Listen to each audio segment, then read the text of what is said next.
This is Andrew Caffrey, Assistant Business Editor at the Boston Globe.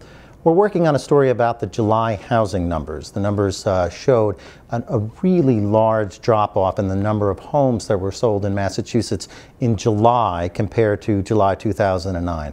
A 26% drop, which is bringing the total number of homes that were sold in July to a 20-year low, a 20-year low for that month, which is, of course, in the middle of the summer, pretty much near the peak of the housing sales season. So the sheer drop-off in that number has a lot of people worried. Some part of this decline had been expected. On June 30th, there was the expiration of the federal homebuyers tax credit, the $8,000 credit for first-time home buyers and a smaller credit for repeat buyers. We saw a great surge in sales in the spring as obviously buyers were rushing to complete their transactions before the expiration of the credit. And of course, that would naturally move a lot of sales that might have taken place later in the summer to before July.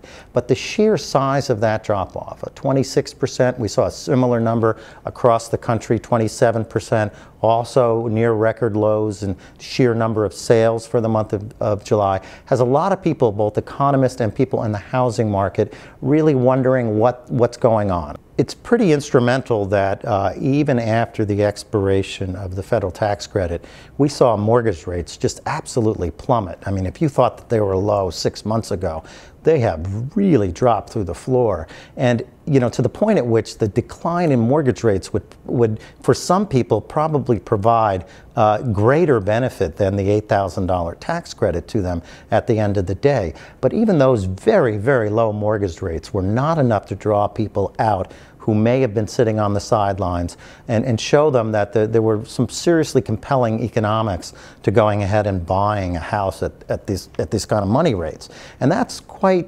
suggestive of both people's psychological standing, about how they feel, how unconfident they feel in moving forward, and also about just sort of the basics of the market. If low mortgage rates themselves aren't enough to move people, what will?